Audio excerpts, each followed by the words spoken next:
The gun hit the floor of the Redemption Creek Sheriff's office with a sound like a thunderclap, and Augusta Crawford stood trembling so hard that the lamplight made her shadow shake against the wall like something alive and terrified. "You knew," she said, and the words came out cracked down the middle, barely recognizable as language. "You knew what Harlan had done to my family, and you said nothing. Not one word in 3 months, Oliver. Not one single word." Oliver Maddox stood with his back against the desk, arms loose at his sides, his dark eyes holding steady on her face the way a man holds steady when the ground is shifting, and he knows that moving too fast will send everything tumbling into an abyss. His jaw was tight. There was a bruise rising along his left cheekbone where she had struck him, open-palmed 2 minutes ago, and he had not flinched, had not stepped back, had done nothing but absorb it. "Augusta, do not say my name like that." Her voice broke apart entirely. "Do not say it like I am something fragile you are trying not to spill. Tell me the truth. Did you know Harlan Voss was the man who burned my father's ranch? Did you know he was the reason my brother is buried in the ground outside of Laramie?" The silence that followed was the worst sound Augusta Crawford had ever heard. And then Oliver said quietly, with the kind of honesty that destroys everything it touches and somehow still manages to be the most important thing in the room, "Yes, I knew." She had to grip the doorframe to keep herself upright. The desert wind was blowing outside, carrying dust from the flats, and somewhere down the main street of Redemption Creek, a horse was nickering at the hitching post, utterly indifferent to the fact that Augusta's entire world had just collapsed for the second time in 4 years. "Get out of my way," she whispered. "Augusta, please listen. I said get out of my way." He moved, because Oliver Maddox, for all the secrets that had been living behind his eyes like hidden tenants, was not a man who would cage a woman who needed to run.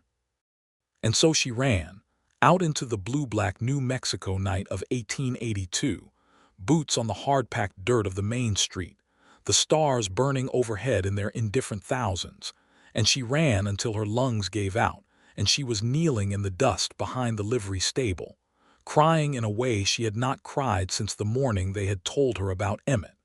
She had not cried like this since her brother died. And somehow, impossibly, even in that moment, she could hear his voice behind her, not close, not pressuring, just present. "I know you are not ready," Oliver Maddox said gently from 10 feet away in the dark, "and I am not going anywhere while you decide." She had first seen Oliver Maddox on a Tuesday in late April, when the stage from Santa Fe had deposited her and her single trunk, and her stubborn silence onto the main street of Redemption Creek, New Mexico territory, like it was depositing cargo rather than a woman. Augusta had been 26 years old, burned down to something thin and hard by 4 years of grief and 2 years of failed attempts at starting over, and she had come to Redemption Creek because it was the last town on the list that the land agent had shown her. Every other place had fallen through. Every other fresh start had curdled before it could take root. She had secured a position as the schoolteacher. Redemption Creek had a small schoolhouse that had been without a teacher for 8 months, and the town council had been so desperate they had agreed to her terms without negotiating, which told Augusta something useful about the state of affairs in this particular corner of the New Mexico territory. She had arrived with exactly $42, a change of clothes, 3 books, and a secret. The secret was that she was looking for Harlan Voss. She had been looking for Harlan Voss for 3 years. Harlan Voss was a land speculator, a confidence man, and in August of 1878 he had orchestrated a scheme so perfectly vicious that even Augusta, who had grown up on the frontier and understood that men were capable of tremendous cruelty, had not seen it coming. He had forged documents. He had bribed a county official in Laramie, Wyoming. He had manufactured a competing claim to her father's ranch, a claim that looked ironclad on paper and was rotten to the core underneath. And he had then used hired men to accelerate the dispute past any possibility of legal remedy. The ranch had burned on a September night while her father was in town, and Augusta was visiting a neighbor's family. Her brother Emmett, who was 22 and stubborn as the land itself, had been inside trying to save the horses. He had not come out. Her father, Henry Crawford, had died of a broken heart the following February. The doctors had written it as pneumonia on the certificate, but Augusta knew what it actually was. She had been the only one left, and she had spent 3 years hunting Harlan Voss from territory to territory, following rumors and second-hand accounts and whispers overheard in saloons she was too respectable to be inside of. Until one November day, a freighter named Cassidy had let slip, over coffee at a roadside station, that a landman named Voss had recently set up operations somewhere in the vicinity of Redemption Creek. So she had come to Redemption Creek to teach school. And underneath that, she had come to Redemption Creek to find out the truth about what had happened to her family, and to make certain that Harlan Voss was brought to justice by the law if the law would do it, or exposed so thoroughly that his life in this territory became impossible if the law would not. She had not come to Redemption Creek for a man named Oliver Maddox. But the first morning she had walked into the general store to purchase chalk and a writing slate, Oliver Maddox had been there arguing with the storekeeper about the price of wire, and he had stepped aside to let her pass and said, "After you, ma'am," with a directness and a complete absence of performance that had stopped her mid-step. Not because he was handsome, though he was, in the way that men who have spent their lives outdoors are sometimes handsome, all-weathered plains and quiet strength. It had stopped her because he had looked at her directly, without the sideways, evaluating glance that most men in small western towns gave a new woman, as though calculating her purpose and her availability before they had even spoken. He had looked at her the way you look at someone you recognize. She had never seen him before in her life. "Oliver Maddox," he had said, offering his hand. "I run the Maddox spread 8 miles south." "Augusta Crawford," she had replied, shaking it. "I run the schoolhouse." He had smiled at that, a brief, real thing that vanished quickly, as though smiling was something he did rarely enough that he had not gotten quite comfortable with it. Then we're both in the business of making something functional out of things that have been neglected. She had thought about that sentence for 3 days afterward, longer than she should have. But she had not come to Redemption Creek for a man, and she had reminded herself of that daily, fiercely, the way you remind yourself of something that is in constant danger of being forgotten. The schoolhouse kept her busy. There were 14 children enrolled by the second week, ranging from 6-year-old Benny Alcott, who had never held a pencil, to 14-year-old Rosa Salazar, who could already read in both English and Spanish, and was burning with a ferocious intelligence that the frontier had given no outlet for. Augusta poured herself into those children the way she had been pouring herself into survival for 4 years, completely, holding nothing back, because the work was real and it mattered, and it kept the grief from having too much room to breathe. Oliver Maddox came into her orbit again 2 weeks after her arrival, this time at the social gathering that the church organized on the first Saturday of each month. Augusta had attended out of strategic necessity, because the schoolteacher was expected to be present and visible in the community, and because community events were excellent places to gather information about men like Harlan Voss, without appearing to gather information. Oliver had been standing near the edge of the gathering, apart from the main cluster of people, with a cup of coffee he was not drinking, watching the proceedings with the particular expression of a man who comes to these things because he understands they are important and who nevertheless finds them slightly incomprehensible. Augusta had positioned herself near him because he was near the wall and the wall was near the window, and through the window she could observe the street, where she had earlier spotted Harlan Voss entering the saloon across the way. "You watch people the way a person does when they're counting them," Oliver had said without looking at her after about 5 minutes of silence between them. She had been startled enough to show it, which annoyed her. "I beg your pardon, like you're keeping a tally." He had glanced at her then briefly and looked away again. "Most folks at these things are just socializing. You're doing something else." "I'm being the schoolteacher," Augusta had said, with exactly enough frost to discourage further analysis. He had been quiet for a moment. Then, "How do you like Redemption Creek?" "It's a town," she had said. "That it is," he had agreed, and for reasons she could not have explained, she had almost smiled. She had learned things about him by accumulation over the following weeks, the way you learn about a landscape by crossing it slowly rather than seeing it from above. Oliver Maddox was 31 years old. He had been born in Kentucky and had come west at 17, following the railroad work until he had enough money to buy a parcel of land that nobody else wanted because the water access was difficult. He had spent 6 years making that land productive, boring and running a well that the old-timers said couldn't be done. And now the Maddox spread ran 500 head of cattle and was one of the more stable operations in the county. He was not on the town council, though the mayor had apparently asked him twice.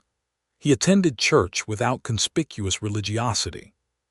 He had 3 ranch hands, all of whom he treated with a consistency and fairness that they spoke of with a quiet, almost embarrassed respect. He had never married. The women in town had various theories about this, none of which Augusta listened to with any particular attention, though she found herself filing them away regardless. He had a habit of appearing where she was, not intrusively, not in a way that could be called pursuing, but with a regularity that eventually stopped feeling like coincidence and started feeling like weather. He appeared at the schoolhouse one afternoon in May with a load of firewood that he had determined, through some private calculation, would be needed for the following winter. He appeared at the general store when she was there, twice in the same week, and on the second occasion he had asked if he could walk her back to the schoolhouse, and she had said yes before she had entirely decided to say yes. He talked to her about the land, not in the way that men often talked about land, as a topic of masculine dominance and acquisition, but in the way that someone talks about something they find endlessly interesting and do not have many people to discuss it with. He talked about the quality of the soil near the creek bed, the behavior of the aquifer that fed his well, the way the light fell differently in the valley than it did on the high plateau to the east. He asked her questions and listened to her answers with a focused attention that was slightly unnerving until she had gotten accustomed to it. She told him about teaching. She told him about the children, about Rosa Salazar's hidden brilliance and Benny Alcott's first successful attempt to write his name. She told him these things without meaning to tell him quite so much, the way you sometimes talk more than you intend to when you are with someone who is genuinely listening. She did not tell him about Harlan Voss. She did not tell anyone about Harlan Voss, because Augusta Crawford had learned in 4 years of pursuit that the moment you told someone your purpose, the world rearranged itself to protect the man you were hunting. Information was the only advantage she had, and she was careful with it the way a miser is careful with gold. By June, she was aware that she was in danger, not from the territory, not from Harlan Voss, not from any of the ordinary frontier dangers that a woman alone had to navigate. She was in danger from Oliver Maddox, specifically from the way her pulse behaved when he appeared, from the way she found herself watching the road south from town with a frequency that she refused to analyze too closely.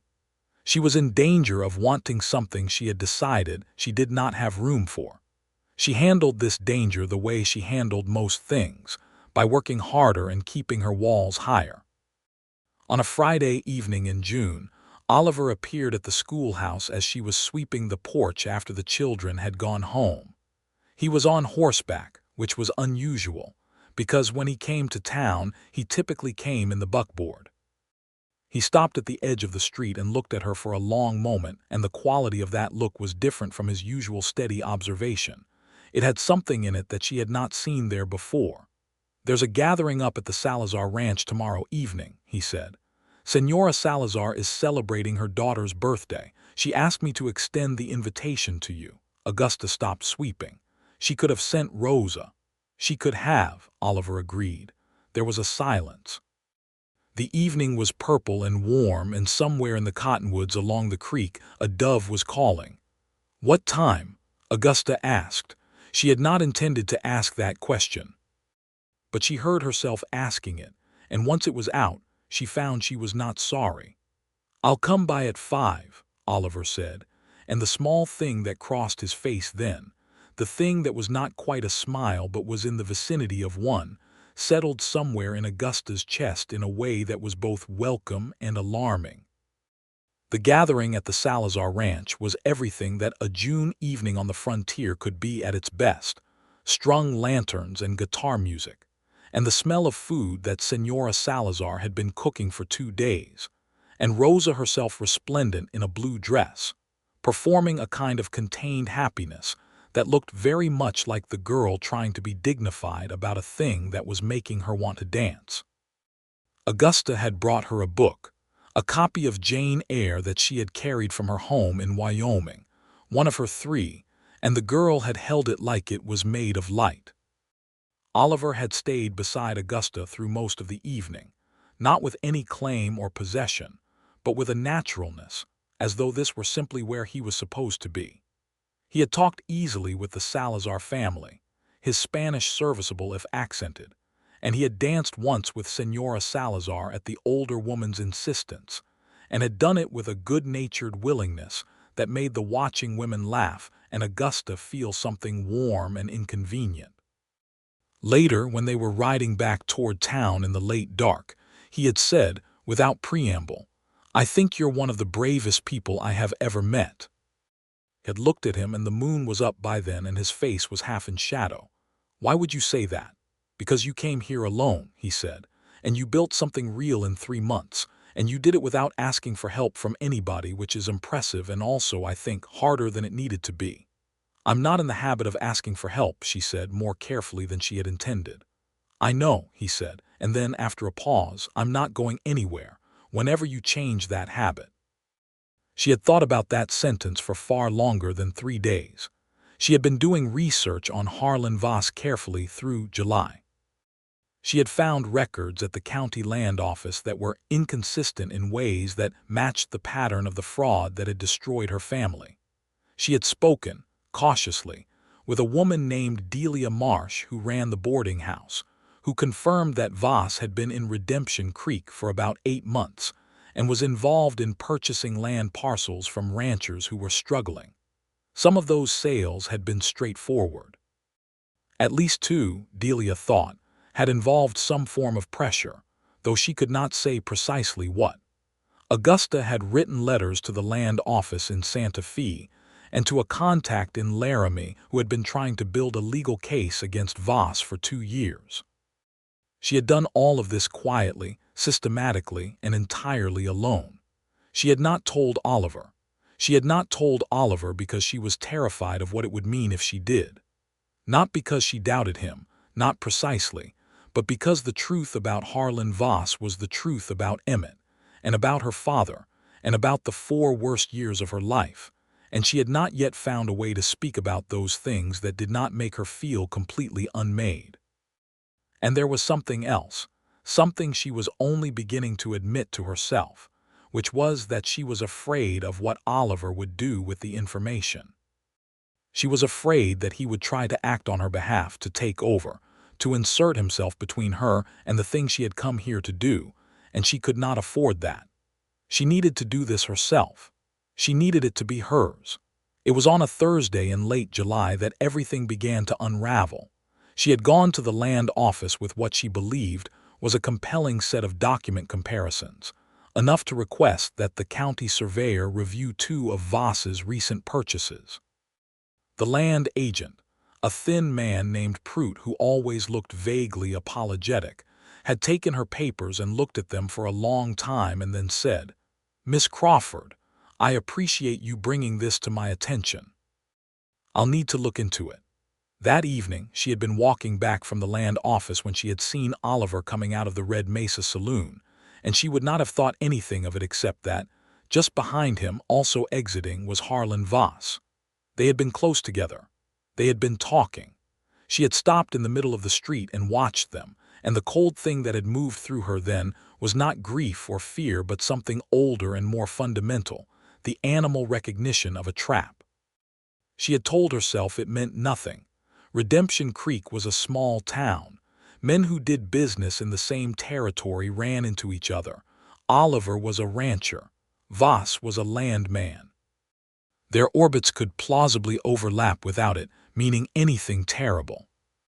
She had told herself this through that night and the next day and the day after that, and she had almost convinced herself of it when she had been at the county clerk's office on the following Monday, and had, entirely by accident, seen a document on the clerk's desk that bore both Oliver Maddox's name and Harlan Voss's name on the same page, some kind of agreement, the details of which she had not been able to read fully before the clerk had moved it, but the sight of it had turned her stomach to ice.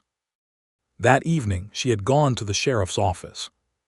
The sheriff of Redemption Creek was a man named Garrett Boone, 50-ish, slow-moving but sharp-eyed, who had been in the territory long enough to have seen most of what it produced.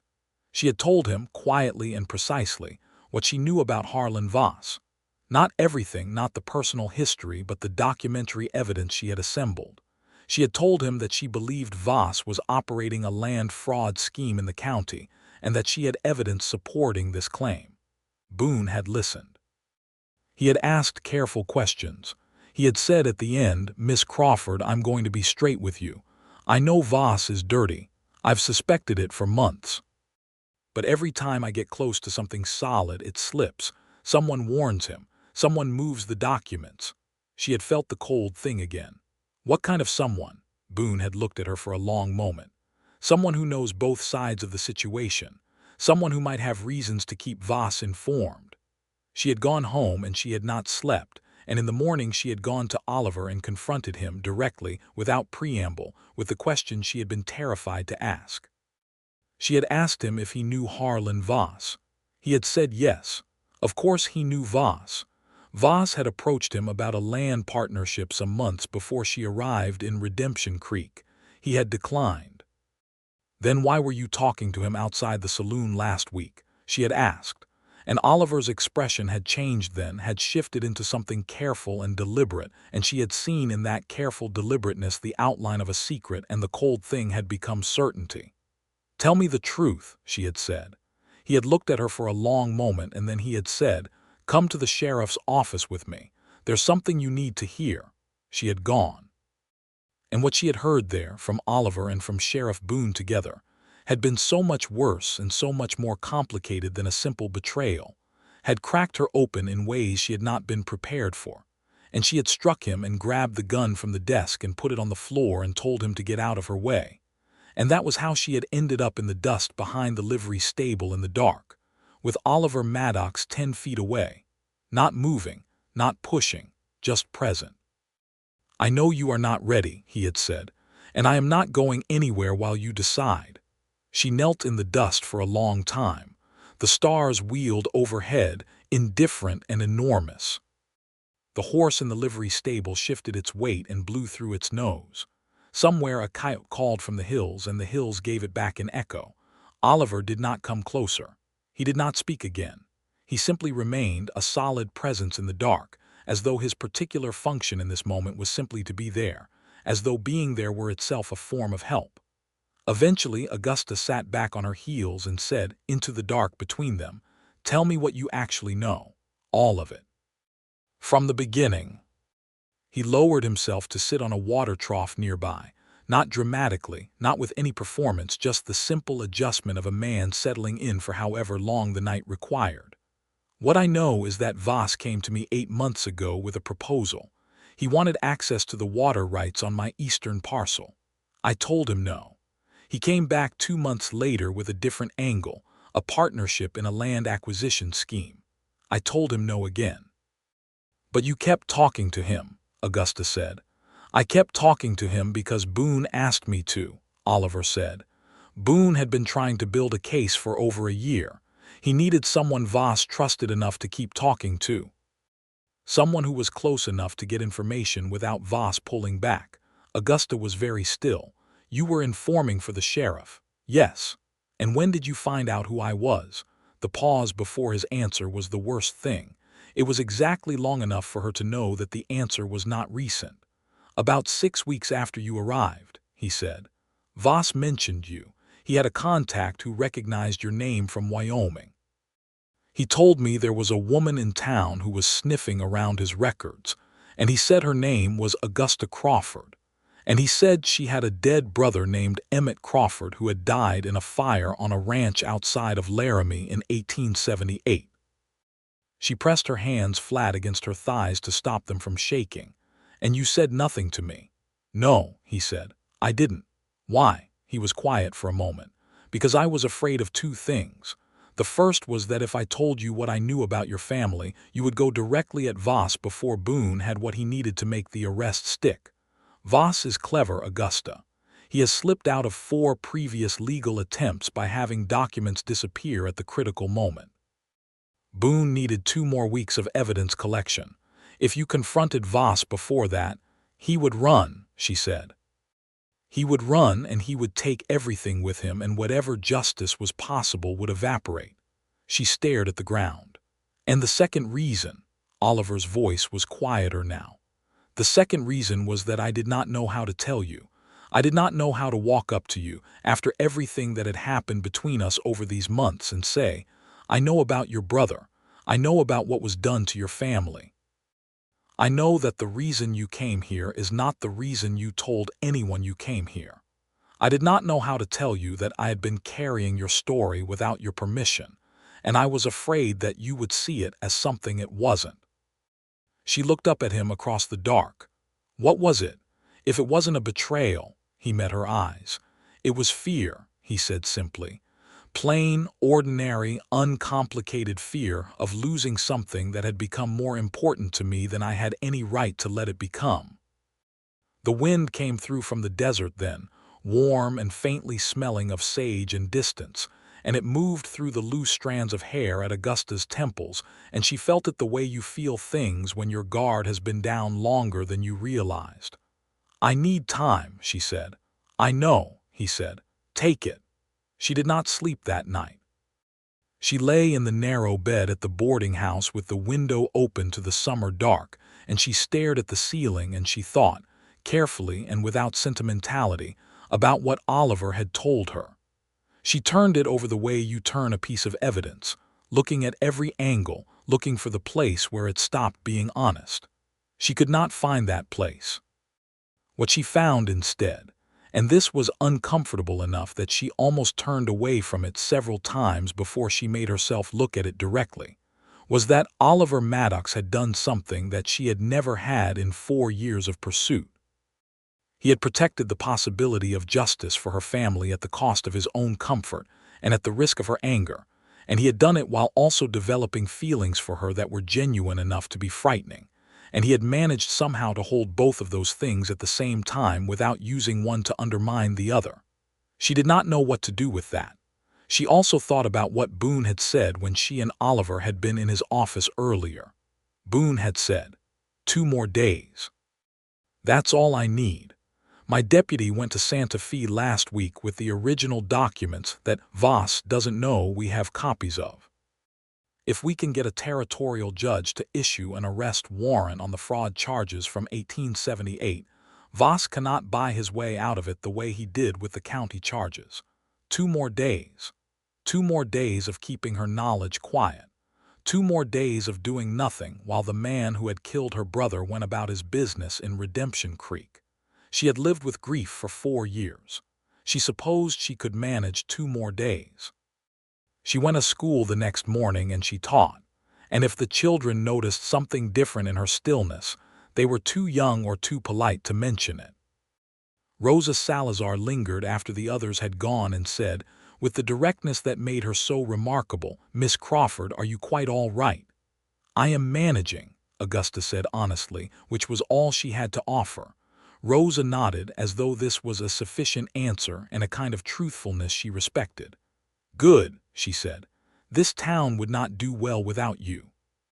After Rosa left, Augusta sat at her desk for a long time, and she thought about what that girl could become, with the right education, with time, with the kind of future that the frontier so often stole from people before they could claim it. She thought about what her father had wanted for her, and for Emmett, and how everything Harlan Voss had done had not just taken lives and land but had taken futures, had taken all the branching paths of what might have been, and the grief of that was so precise and so complete that she had to press her knuckles against her mouth to keep it from coming out of her. Oliver appeared at the end of the school day, not at the door, not invasively, but at the edge of the road where she could see him and could choose whether to go to him or not. She chose to go to him. She walked down the porch steps and across the dusty yard and stopped 4 feet from him in the long golden light of the late afternoon. "I have questions," she said. "All right," he said. "When Boone told you my name and my history, what did you think?" He considered this with the seriousness it deserved. "I thought that the world was a very small and very brutal place, and that someone had been carrying a very heavy thing for a very long time, and I thought," he paused, and something crossed his face that she recognized now as the thing he did when he was about to say something true that cost him something to say. "I thought that I already knew you were extraordinary. And then I found out why, and it made sense, and it made me sorry in ways I didn't know how to express. You could have told me," she said, "even knowing what Boone needed. You could have trusted me with the information and trusted me to be careful with it." "Yes," he said. "You're right, I could have, and I was wrong not to." She had expected him to justify it further, to explain the calculation again, to defend himself more comprehensively. The absence of that defense did something unexpected to her. "One more question," she said, "and I need the truth plainly. Always. Do you feel something for me that is going to be a problem regardless of what I decide about any of this?" He did not look away. "Yes," he said, "but it is my problem to manage, Augusta, not yours, and whatever you decide about any of this will not change what I do with it." She stood in the late light and looked at him and tried to find something to say that was equal to the situation, and could not, and so she said instead simply, "All right, I'll see you tomorrow." She went back inside the schoolhouse and did not look back, but she felt, in the place between her shoulder blades, the particular quality of his attention, steady and without demand, following her through the door. The next day passed with the slow, terrible patience of all days that are waiting for something to happen. Augusta taught school in the morning. She saw Harlan Voss on the street in the early afternoon, crossing from the bank to the land office, and she made herself look at the ground and walk on, which was one of the harder things she had done in recent memory. He was a compact, prosperous-looking man of about 50, with a well-trimmed beard and an expensive suit, and there was nothing about his appearance that announced what he was, which was the most dangerous kind of monster. Boone's deputy arrived from Santa Fe at 4 o'clock in the afternoon. He arrived with a federal arrest warrant and a territorial marshal named Cordell Hayes, who had been pursuing Harlan Voss since before Augusta had started. Augusta found all of this out from Oliver, who appeared at the boarding house at 5 o'clock with news that was delivered calmly, as though he understood that news delivered calmly does less damage than news delivered with drama. "Boone is arresting Voss this evening," Oliver said, from the other side of the boarding house's front door. "Cordell Hayes has warrants covering the fraud in Wyoming, a similar scheme in Colorado Territory from 1880, and the land fraud here. He cannot buy his way out of a federal warrant." Augusta sat down in the chair by the window without entirely meaning to. "What happens to the Wyoming case? The case about my brother?" Oliver was quiet for a moment. "That's part of the federal warrant, arson resulting in death. Hayes has been collecting evidence for 2 years. He has testimony from 2 of the men Voss hired for the fire, both of whom were eventually willing to talk in exchange for lesser charges." She pressed her hand over her mouth and breathed carefully through her nose. "So it's over." "Nearly," Oliver said. "There will be a trial. You may be asked to provide testimony." "I'll provide testimony," she said immediately. "Whatever they need."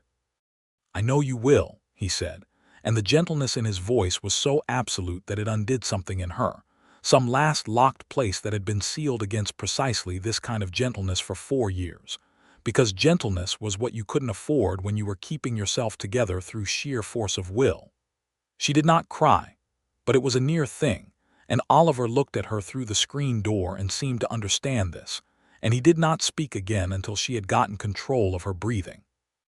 "I'm going to go make sure Boone doesn't need any assistance this evening," he said. "Will you be all right?" "Yes," she said. And then, because it was true and because he had earned it, "Thank you, Oliver." He nodded once briefly and turned to go, and she said, "Wait." He stopped. "When it's done," she said, "when this is finished, I want to talk to you." He turned back just far enough to see her face, and this time the thing that crossed his face was unmistakably a smile, quiet and full and real. "I'll be here," he said. Harlan Voss was arrested that evening on the main street of Redemption Creek, in front of a crowd that included most of the town, and Augusta Crawford stood on the porch of the boarding house and watched him escorted to the jail in handcuffs, and the feeling she had expected to feel was some combination of triumph and relief. What she actually felt was more complicated than that, more exhausted and more sorrowful, because justice, she had learned, did not undo the thing that had made it necessary. Emmett was still buried outside of Laramie, her father was still gone, the ranch was still ash. But Voss was in handcuffs, and the men who had set the fire were already testifying, and the case that would be built from this evening forward would be built on evidence that could not be made to disappear. It was not everything. It was something real. She went to bed that night and she slept for the first time in days, deeply and without dreams. In the morning, she wrote a letter to her mother's sister in Ohio, the only family she had left, and she told her aunt that the man responsible for what had happened in Wyoming had been arrested and would face federal charges, and that Augusta was well and was living in New Mexico territory in a town called Redemption Creek, and was teaching school and intended to stay for a while. She left the letter unsealed for an hour before she finished it because she was debating something, and when she finally dipped the pen back into the ink and finished the letter, she had added one more paragraph. She had written, "There is also a man here. I do not know yet what to make of him, except that he is good in the way that very few people are good, not dramatically or with performance, but steadily, in the way that a well-made fence is good, which is to say that it does what it is supposed to do without making a production of it. I am not sure I deserve him. I am not sure that is quite the right way to think about it. I will write more when I know more." She sealed the letter and addressed it and took it to the post office. She saw Oliver that afternoon. She had not arranged it. She had simply walked out onto the street and he had been there, coming out of the hardware store with a sack of nails, and they had both stopped and looked at each other, and the situation had something almost absurd about it. Two people standing on a dusty frontier street with a bag of nails between them and several months of accumulated feeling that had nowhere to go yet but was quite clearly going somewhere. "Walk with me," she said. He put the nails in his saddlebag and fell in beside her. They walked to the creek, which was low in August but still running, still green-fringed and shaded by the cottonwoods, and she found a flat rock and sat on it, and he sat on the ground nearby, and for a while neither of them spoke, and the silence was not uncomfortable. The creek made its small, continuous sound. A red-tailed hawk moved in long circles over the canyon to the west. "I owe you an apology," Augusta said. "No." "Yes," she said firmly, "for striking you. I should not have done that regardless of what I was feeling." "You were in shock," he said. "I'm not holding it against you. I am holding it against me," she said. "So I'm saying sorry. You do not have to accept it gracefully. Can just let me say it." He was quiet for a moment. "I accept it gracefully," he said, "for whatever that's worth to you." She looked at the creek. A leaf came down with the current and she watched it until it went around the bend and out of sight. "I have been alone for a long time," she said. "Not just since my family died, before that too, in certain ways. I was always the one who held things together. My father was. He was not a weak man, but he needed someone to hold the shape of things. My mother died when I was 10, and after that I was it. I held the shape of things. I held Emmett together when he was grieving, and I held the house, and I held the finances, and I held all of it, and I was good at it, and I thought that was just what I was, the person who held things, not the person who needed holding." Oliver said nothing. She could feel him listening. And then everything fell apart, she said, and there was nothing left to hold, and I found out that I didn't know what I was without that. So I made myself into something else, a hunter. Someone with a purpose that was specific and achievable, and that did not require depending on anyone. She paused. It was a useful shape to be. It kept me functional, but it has also been very lonely. Yes, Oliver said very softly. I don't know how to stop being that, she said. I don't know how to be someone who she paused and searched for the words. I don't know how to be someone who lets someone in. I genuinely don't know how. And I am aware that is not a very romantic thing to say to someone who she stopped again. Say it, Oliver said, and his voice was kind and without pressure, just the invitation.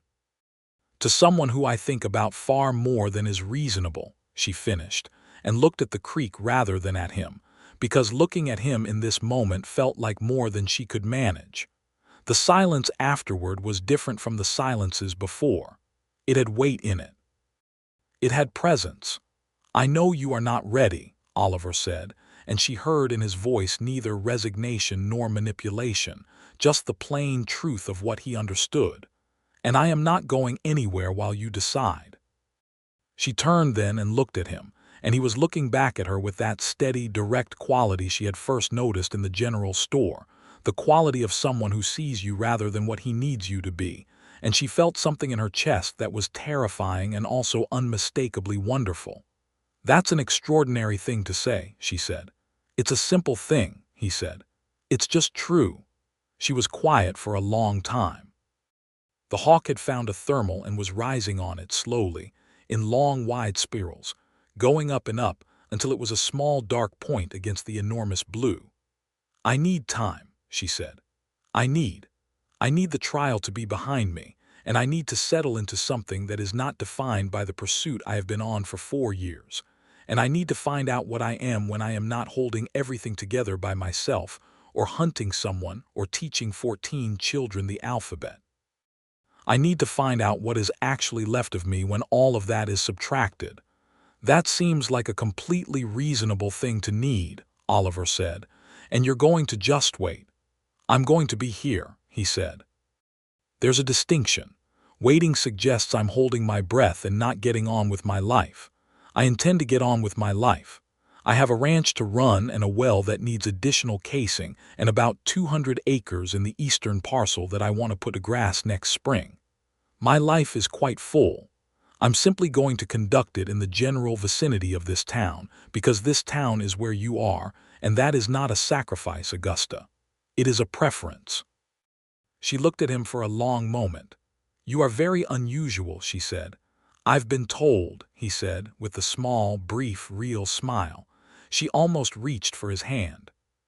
She thought about it, and then she thought about what she had just said, about needing time, about needing to find out who she was, and she held her own hands in her own lap and looked at the creek instead, and Oliver did not make any move to close the distance, because he understood, apparently, that this was what she had asked for, and he was going to give it to her with the same thoroughness he gave everything else.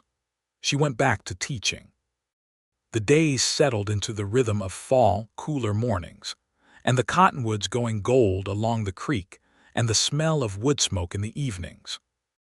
Rosa Salazar was reading the entirety of Jane Eyre in pieces, discussing each section with Augusta after school, with an intensity that made the conversations feel less like a teacher and student, and more like two women thinking carefully about what the book was actually saying. Benny Alcott could write his name and his address, and the names of all 14 children in the class. Augusta had written to the Territorial Education Office requesting additional textbooks, and had received, astonishingly, most of them. She was good at this. She had known she was good at it, but in the months since Voss's arrest there was a difference in the quality of her being good at it, because she was no longer doing it with one part of her attention pointed at something else entirely. She was simply here, teaching these children, and the presence that brought to the work was something the children seemed to feel even if they could not have articulated it.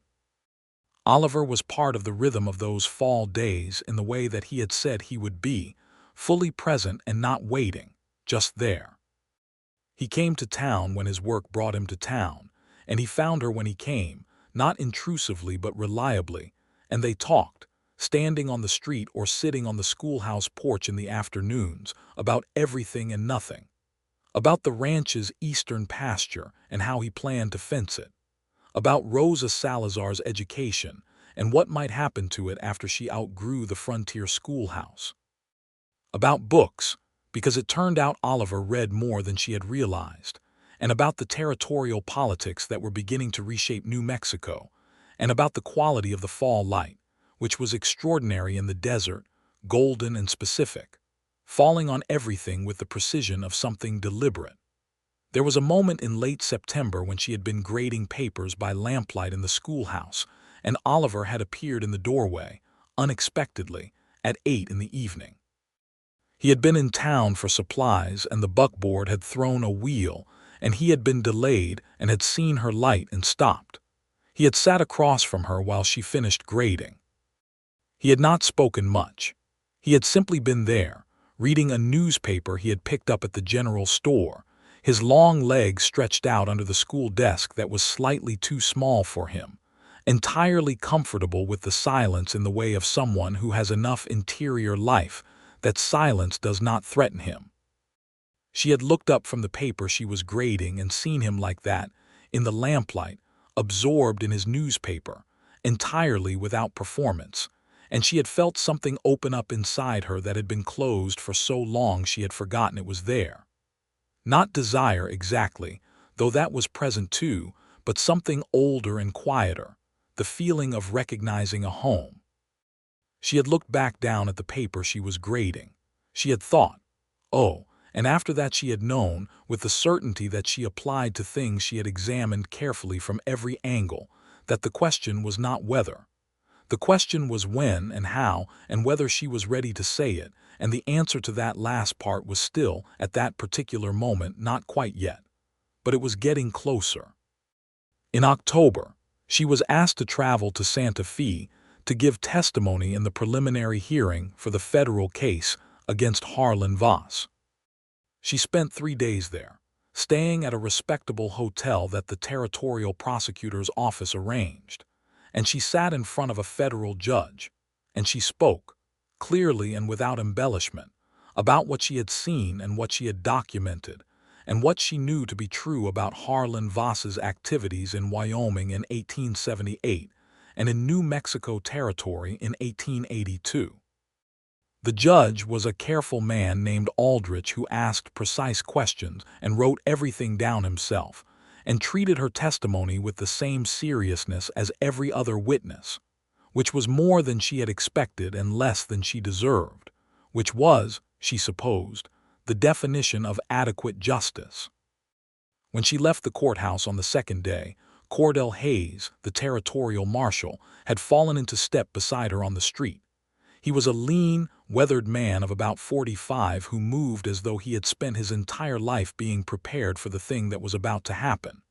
"You put together a better case file than most trained investigators I've worked with," he said. "I had a strong motivation," she said. "That does focus the mind," he agreed. "Then there are going to be multiple trials on this. The Wyoming murder charge will take time to build. It may be 2 years before that case comes to verdict." "I'll wait," she said. He looked at her sideways. "You're planning to stay in Redemption Creek?" "Yes," she said, and it was only when she heard herself say it with that much certainty that she understood it was entirely true, that she was not staying to pursue a purpose any longer. She was staying because Redemption Creek was home, because of 14 children and a woman named Delia Marsh, who had become something close to a friend, and a girl named Rosa Salazar, who was going to need someone to advocate for her future, and because of a man who had told her he was not going anywhere. She returned to Redemption Creek on a Friday afternoon, and Oliver was at the stage stop when she arrived, which she had not expected, and which, when she saw him standing there with his hat in his hands, moved through her like warmth. "How did you know when I was coming back?" she asked. "Boone got a telegram from Hayes saying the preliminary hearing was done," he said. "The stage runs on Fridays." "You guessed." "I took a calculated position," he said with a small smile. She stood on the board sidewalk with her small traveling bag and looked at him in the October afternoon, with the aspens somewhere in the hills beyond town burning their brief gold, and she thought about the letter she had written to her aunt, about fences that do what they are supposed to do without making a production of it, and she thought about the moment in the lamplight when she had recognized a home. "Oliver," she said. "Yes. I think I might be ready," she said. "Or close enough to ready that the remaining distance is something I would like to cover in your company rather than on my own." He was very still for a moment, the kind of still that is not absence but complete attention. "Is that clear enough?" she asked, with a slight edge of the acidity that came out of her when she was nervous. "Because I can elaborate, but I would prefer not to stand in the middle of the main street of Redemption Creek and make a declaration if I can avoid it." He stepped closer, not so close as to be presumptuous, but close enough that she could see clearly the way his dark eyes were moving across her face, taking everything in the way he always did, missing nothing. "It's entirely clear," he said. "And for the record, I have been ready for approximately 4 months. I know," she said. "I'm sorry it took me this long." "Augusta," he said, and his voice was so gentle that it did something complicated to her sternum, "you were not taking long. You were doing exactly what you needed to do in the order you needed to do it. There is nothing to apologize for."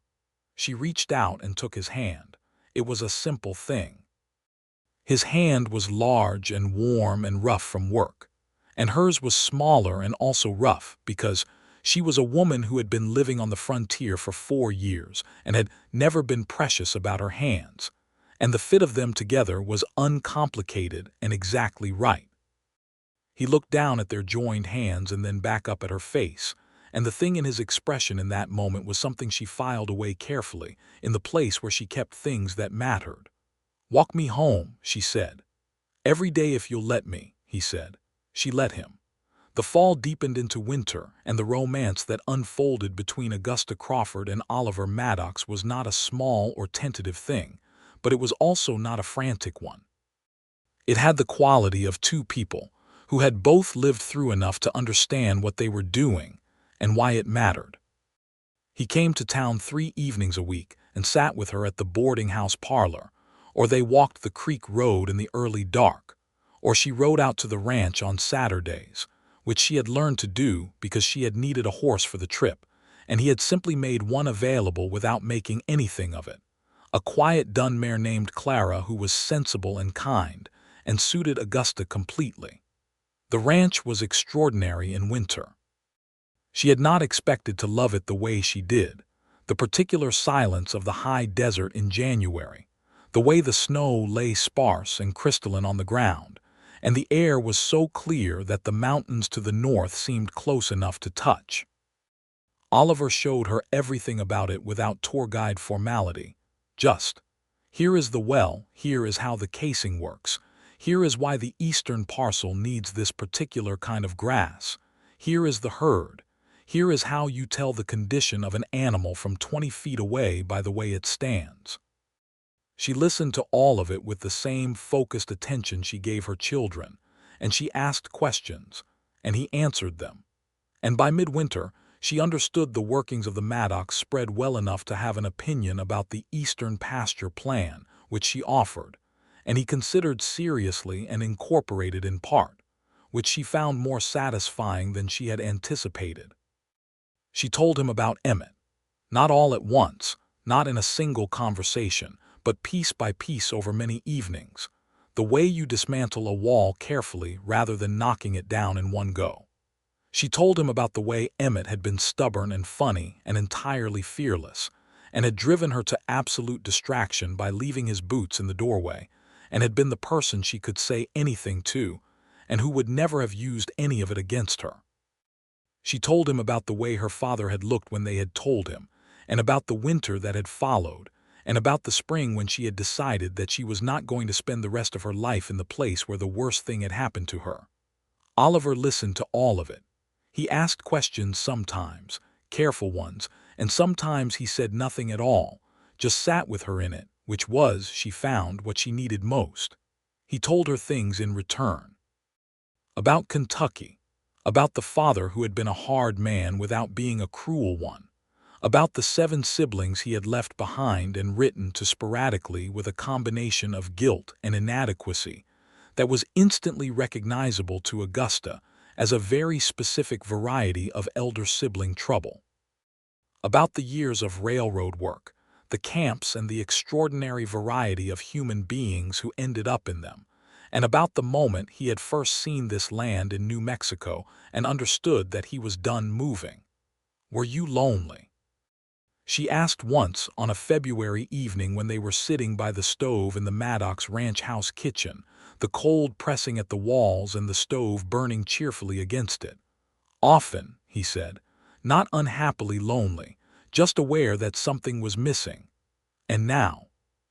He looked at her across the kitchen table, and the lamplight was warm and the stove was crackling, and outside the wind was doing what wind does in the New Mexico winter, and the look he gave her was so completely unambiguous that she felt it in every part of her. "Now," he said, "nothing is missing." She reached across the table and covered his hand with hers. It was in March that Oliver Maddox proposed to Augusta Crawford, and he did it without fanfare or elaborate staging, which was consistent with everything he was. They were on the creek road, walking in the early spring twilight when the air smelled of thaw and new growth, and he stopped walking and she stopped beside him, and he turned to her and said, "I have something I want to ask you, and I want to be clear that you don't have to answer today or this week, or Oliver," she said. He stopped. "Yes." "Are you about to propose marriage?" "I am attempting to." "Then stop hedging," she said. "You don't hedge about anything else, don't hedge about this." He was quiet for a moment, and then the small real smile appeared and he reached into his coat pocket and produced a ring, a simple thing, a band of gold with a single small garnet, and he held it between them in the fading light and said, "Augusta Crawford, I would be very glad to spend the rest of my life with you. Will you marry me?" She looked at the ring, and then at his face, and she felt the full weight of everything that had brought her here, all the grief and the pursuit and the long, lonely years, and then this particular man with his steady eyes and his quiet way of being good, and she thought, yes. Unreservedly, completely, with every part of herself that was still capable of unreservedness. "Yes, yes," she said aloud. He put the ring on her finger and she took hold of both his hands and stood on her toes and kissed him for the first time, and the spring evening wrapped around them, warm and full of promise, and this was nothing like the careful, provisional thing she had been maintaining for months. This was her, Augusta Crawford, fully present, all in. They were married in May, in the small church in Redemption Creek, in a ceremony that was attended by the town council and Senora Salazar, and all 14 of Augusta's students and Sheriff Boone, who wept openly and unapologetically, and Rosa Salazar, who did not weep but looked radiant with approval, and Delia Marsh, who had declared herself Augusta's particular friend months ago, and was now behaving like a proud elder sister. Augusta wore a dress that was not white because she was a practical woman, and white in Redemption Creek was an impractical ambition, but a deep blue that Senora Salazar had helped her select, and which was the most beautiful thing she had worn in years. Oliver wore his best suit, which Delia Marsh had sent for alteration 2 weeks before, and which now fit him properly, and he stood at the front of the church and watched her come down the short aisle with an expression of such open, unguarded emotion that she had to remind herself to keep breathing steadily. The vows they made were the traditional ones, and Augusta meant every word of them with a ferocity that she had not expected, not because she had doubted her feelings, but because she had not known until she was actually saying the words how profoundly she meant them, in sickness and in health, in joy and in sorrow, for as long as they both lived. Yes, she thought, yes to all of it. Every part of it, including the hard parts, especially the hard parts, because she had already learned the hard parts and she knew she could do them, and she knew she would rather do them with this man than without him. Oliver kissed her with the same quality that characterized everything he did, complete and unhurried and entirely present, and someone, she thought it might have been Benny Alcott, began to clap. And then everyone was clapping, and she laughed against his mouth, which she had not expected to do, and he was laughing too, briefly and radiantly. And the small church was full of warmth and noise and the particular feeling of something that is exactly right. The federal trial of Harlan Voss began in September of 1883 and lasted 3 weeks, and Augusta traveled to Santa Fe twice to testify. The verdict, when it came in November, was guilty on all charges, including arson resulting in death for the Emmett Crawford case, for which Voss received the maximum sentence available under territorial law. He would spend the remainder of his life in prison. Augusta received the telegram with the verdict on a Tuesday morning, and she sat with it in her hands at the kitchen table of the Maddox ranch house for a long time, and Oliver sat across from her and did not speak and did not try to tell her how to feel about it. What she felt was not triumph. What she felt was more complicated and more quiet than that. She felt that something had been completed, that a debt had been recorded and acknowledged by the world even if it could never be fully paid, that Emmett's death had not been absorbed into the general anonymity of frontier violence and forgotten. She felt that her father, wherever he was, would know. She cried briefly, and Oliver moved from his chair to hers and put his arm around her, and she pressed her face against his shoulder and allowed herself to be held completely, without reservation, which was something she could do now, something she had learned to do with this man, this particular extraordinary man who had waited for her to be ready and had been here when she was. "It's done," she said finally. "Yes," he said. "We can be done with it now." "Whenever you're ready," he said. And she understood that he meant both things, the letting go of the past, and also the continuing forward into the life that was waiting, and she chose both. She chose both deliberately and with her whole heart. That winter she told Oliver she was pregnant, and she told him on a December evening by the kitchen stove, which had become their particular place, the place where the most important things were said, and his reaction was so completely himself. The stillness followed by the full, unguarded expression, followed by him crossing the kitchen and lifting her off her feet briefly, which he had never done before, and which she found she did not in any way object to. "Are you pleased?" she asked when her feet were back on the floor, though she already knew the answer. "Augusta," he said, "I am entirely beside myself." "That's not like you," she said. "You're very collected ordinarily." "I am apparently not collected about everything," he said, and the smile on his face was the fullest version of itself she had ever seen, uncontained and young and real, and she thought, "I did that. I gave him that." And the feeling that produced in her was immense. Their son was born in August of 1884, in the ranch house, attended by the local doctor and Senora Salazar, who had appointed herself indispensable to the proceedings, and had been correct about her own necessity. He was 8 pounds and healthy and furiously loud, and Oliver held him with the specific terror and wonder that a composed person experiences when confronted with a new person who does not care about composure. And Augusta, exhausted and completely alert in the way of new mothers, watched her husband's face while he held their son, and thought that she had never seen anything more beautiful in her life.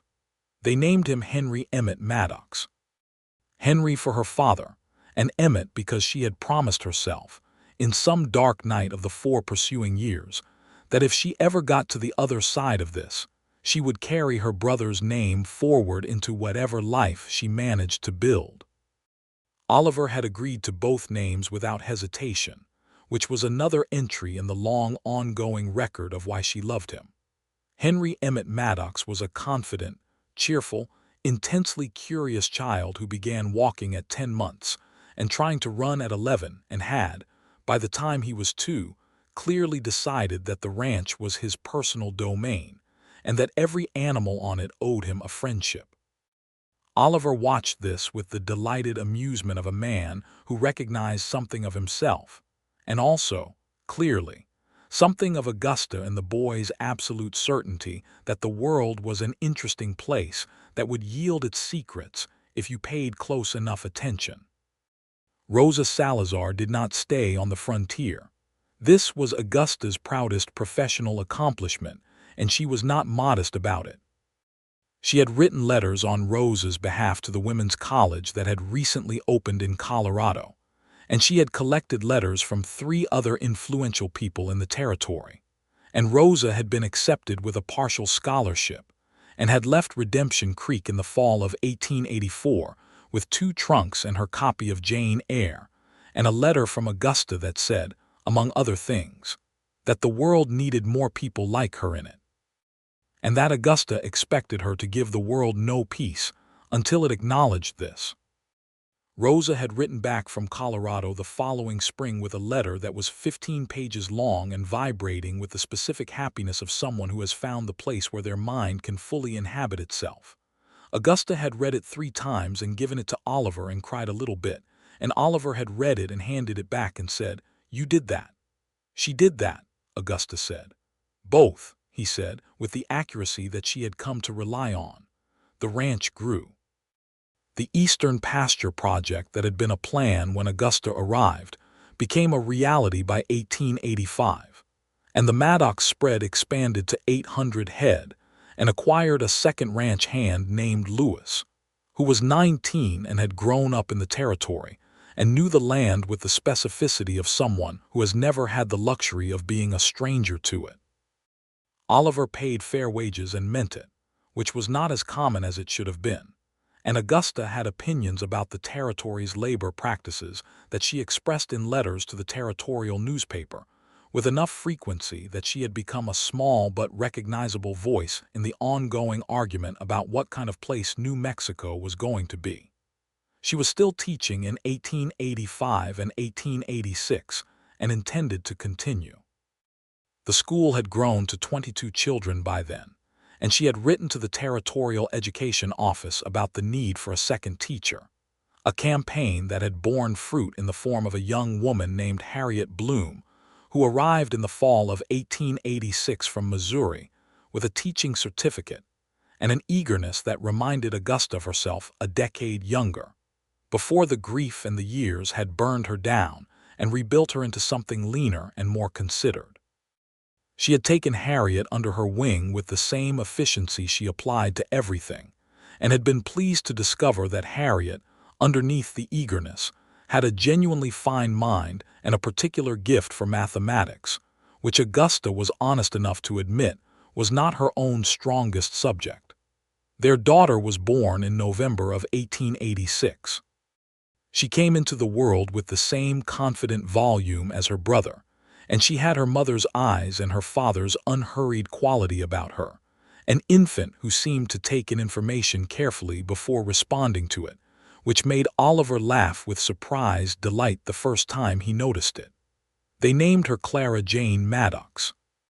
Clara for the sensible dun mare who had carried Augusta reliably back and forth between town and ranch for years before retiring to a comfortable pasture, and Jane for Jane Eyre, which felt right, and which Rosa Salazar, informed by letter, declared was the best name she had ever heard.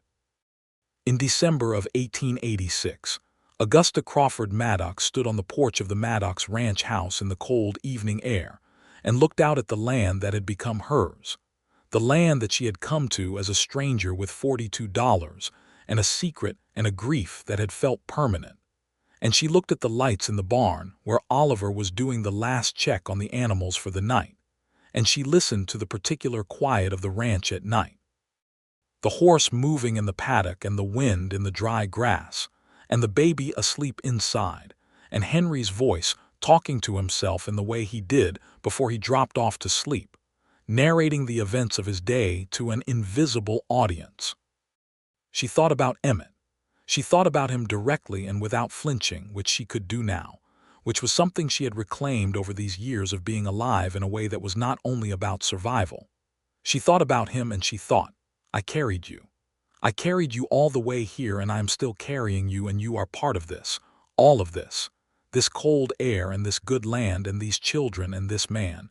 You are threaded through all of it because you were the reason I came and because you are with me still. She heard the barn door and Oliver's boots on the path, and a moment later he came around the corner of the porch and stopped when he saw her there, her breath making small clouds in the cold air. "Too cold to be out here without a coat," he said, and he took off his own and put it around her shoulders. "I was thinking," she said. "About." He leaned against the porch post beside her, looking out at the same land she was looking at. "About how long it took me to get here," she said. "Not here physically. Here as in this, all of this. Was it worth it?" he asked, not provocatively, just genuinely. She looked at him. She looked at this man who had told her he was not going anywhere, who had meant it and had proved it with 3 years of daily evidence, who had given her room to be everything she needed to be, and had been there waiting not with impatience, but with his own full life running alongside hers, until their rivers merged in the way that rivers merge, not by one overpowering the other, but by finding the natural course that works for both. "Every single day of it," she said. He put his arm around her and she leaned into him, inside his coat, warm against the winter, and they stood there on the porch of their house on their land in the dark New Mexico night, and the stars were out in their thousands above the desert, and everything was exactly, completely, wholly what it was supposed to be. Not because the grief was gone, not because the losses had been erased, but because she was standing in the place she had built on the other side of those things, with her hands full of present life and her heart fuller than she had believed it would ever be again. And Oliver Maddox had his arm around her, and their children were asleep inside, and the land stretched out in all directions, waiting for tomorrow. "Come inside," he said after a while. "You are going to freeze out here being philosophical." "I am not philosophical," she said with dignity. "I am contemplative. There is a distinction. The distinction is currently at 32 degrees Fahrenheit," he said. "Come inside." She laughed, and the laugh went up into the cold air and dissolved, and she let him pull her back through the door into the warmth of their house, and the door closed behind them, and the night held the ranch gently in its dark hands, and everything that had been broken was not unbroken, but it was held, and it was loved, and it was enough, more than enough, it was everything. In the spring of 1887, a letter arrived from Rosa Salazar, who had completed her studies and been offered a position teaching mathematics at a school in Albuquerque, the new city that was growing fast along the Rio Grande. She wrote that she had also met a man, a civil engineer involved in the territory's growing railroad expansion, and she described him with a precision and a restrained enthusiasm that made Augusta smile knowingly and Oliver say, reading over her shoulder, "That's going to be a good one." "Don't be smug," Augusta said. "I'm not smug," he said. "I'm optimistic. There's a distinction." She elbowed him. He caught her elbow and kept it. Henry, who had come into the kitchen for breakfast and found his parents occupying the space between the stove and the table in a way that was inconvenient for his purposes, said, with 3-year-old exasperation, "Papa, stop standing on Mama. I need eggs." They dissolved into laughter, the kind that shook the walls a little, the kind that two people make when they are genuinely happy, when the laughter comes from real things and not from performance. And Henry looked at them with the mild confusion of a small person who does not yet understand why adults find each other so continuously funny.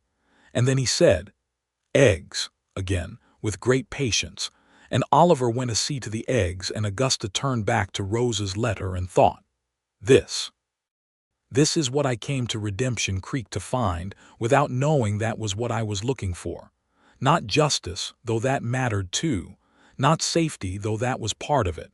This kitchen, this morning, these people, this life." She folded the letter carefully and went to help with breakfast, and the morning came through the kitchen window in long golden bands, and outside the ranch was waking up to another day of itself. The cattle and the horses and the new spring grass in the eastern pasture, and the well that had been declared impossible and had been made possible anyway. Because some things that look like they cannot be done can in fact be done if you are willing to work without stopping until they are done. Augusta Crawford Maddox knew about that. She knew it in her bones.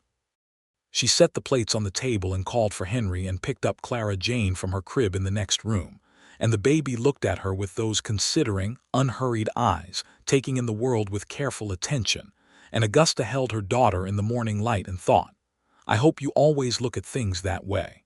I hope you look at everything with patience and courage. I hope you never have to run towards something alone. But if you do, I hope you have enough of both of us in you to do it."